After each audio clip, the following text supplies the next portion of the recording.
my good friend Uday Khemka, Mr. Santosh Vaidya, Joint Secretary, Mr. Popley, another good friend with whom I do a lot of sparring, I think, George Sibley, Dr. Ashok Jhunjhunwala, who's helping us put together the next level of story on renewables, electric vehicles, cleaner world to live in. Another good friend, Rahul Tongia, whom I'm trying to persuade to join my team, but I don't think I can afford him. At your service always, sir. Ladies and gentlemen, thank you very much for being here today, and thank you, Uday, and your entire team, both from the US side and the Indian side, who've worked painstakingly to put together this report of the Clean Energy Finance Forum. I still recall on the sidelines of Reinvest when I think I had sat down with a group of you at the Ashoka Hotel. And I do believe this effort of the last 18 months will be very useful as we look at scaling up and taking the renewable energy program to the next level. I've had a chance to glance through some of your suggestions, and you need not at all be apologetic about the PPA suggestions. I believe it's a very important part of the entire story.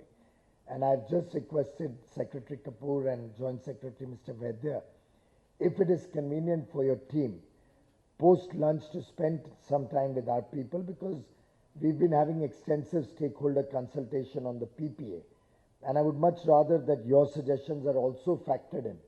And if any of that can still come into the, because we're at the final stages of coming out with a standardized PPA. But I do hope all of you will appreciate that in the federal structure that we have in India, just as you have in the United States, the states enter into the power purchase agreement with the suppliers. And end of the day, we will have to take on board the states and make it a fair win-win for both parties.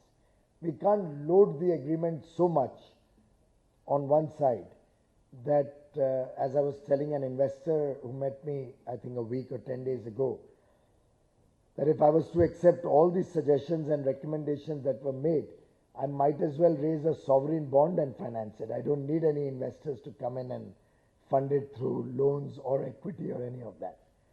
Because you're trying to put in so many caveats and so many, plugging so many possibilities that you literally are looking for a risk-free, completely zero-risk situation, and then it's not a business case. Then it's a government-guaranteed bond that I need to raise, even at US current rates after your increase at probably 3-4% or 5%, factoring in the various risks associated with that.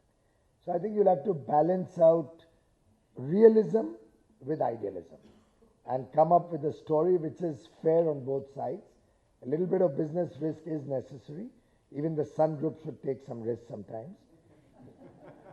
And I'm sure that we can take this story forward in partnership with the US side, fast track it. I don't get deterred irrespective of whatever other results. Election results may throw up any kind of surprises. But I believe governments work in continuity.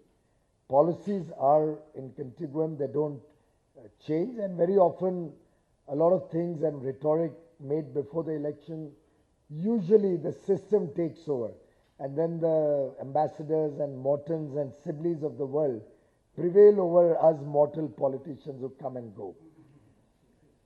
So I'm one of those who's not at all worried. I am very confident that clean energy is the future. I understand that climate change is going to be an important and integral element of relationships across the world, including the one between the United States and India. And we in India stand deeply committed to our program. A bunch of students from the Kennedy School at Harvard met me yesterday, and they asked me this question about what happens if the United States chooses to walk out of the Paris Agreement.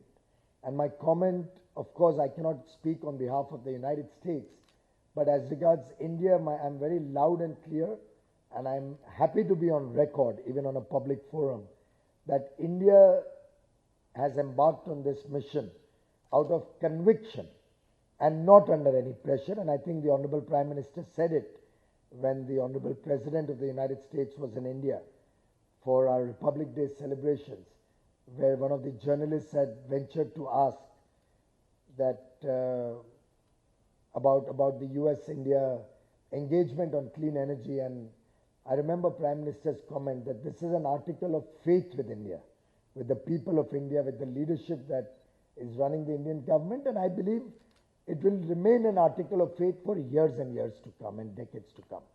So we have embarked on this with our eyes open, with full sincerity, with an understanding that there are some short-term pains, just like the demonetization effort, and we fully and consciously believe that this is in India's best interest.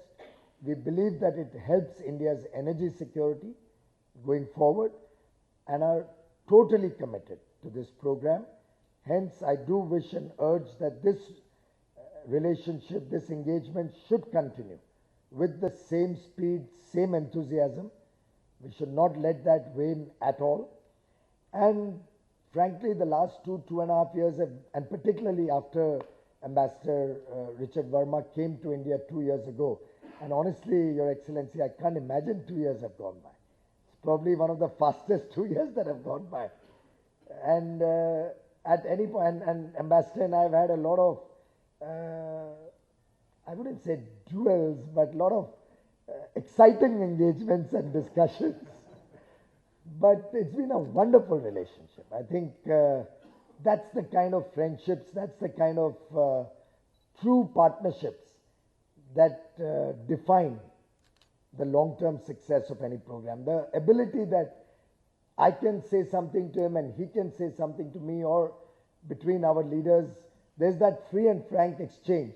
But knowing full well that that exchange remains in the close confines of our personal conversations.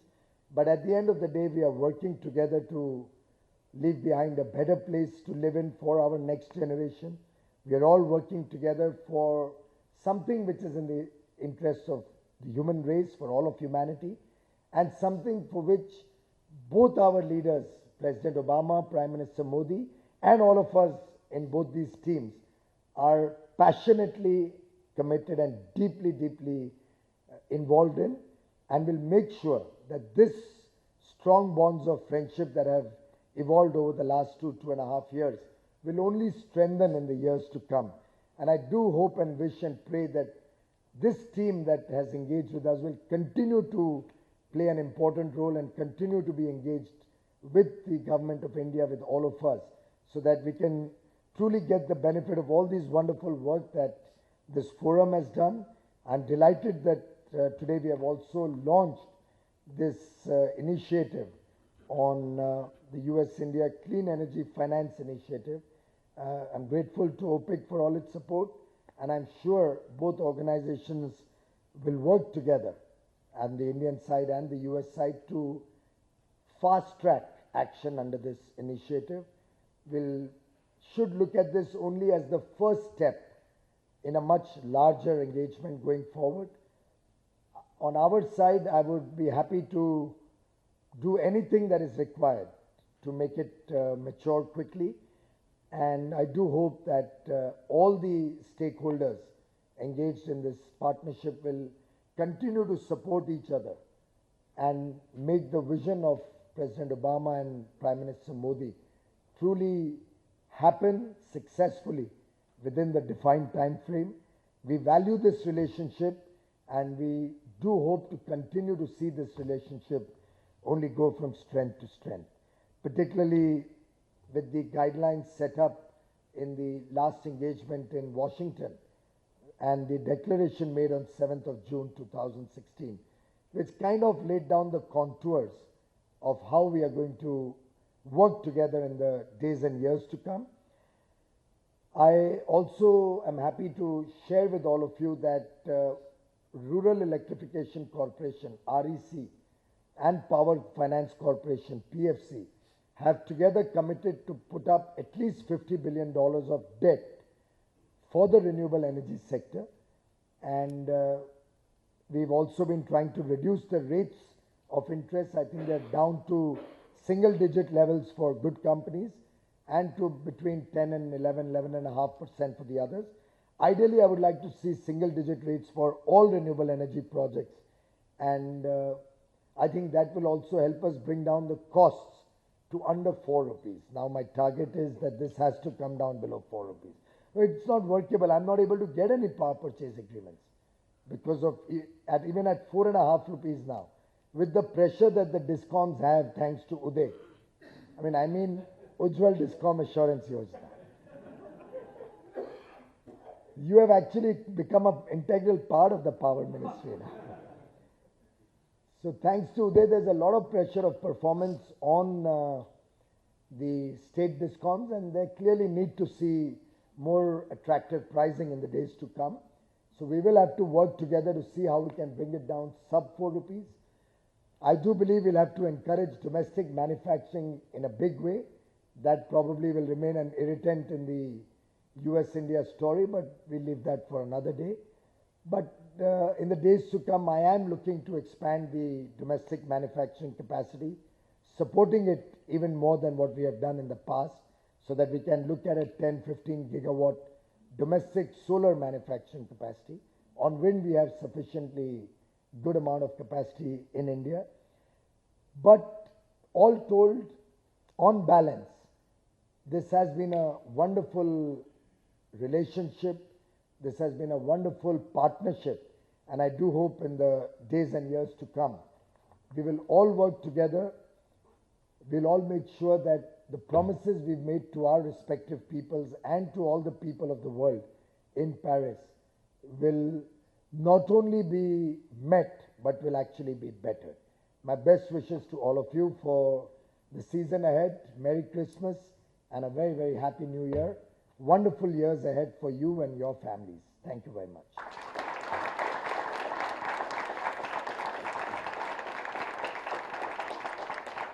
This must be probably the shortest speech I've ever made in 12 hours.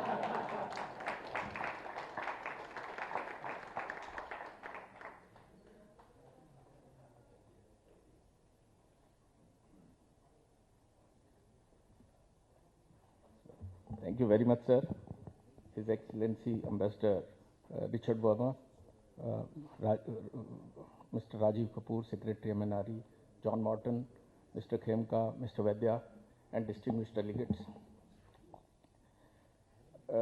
Sir, we started US-India Energy Dialogue with 3 tracks in mind: bringing down cost of funds for renewable generation, enhancing energy access, and setting up innovation labs and enhancing R&D facilities. And I am happy that today we have achieved a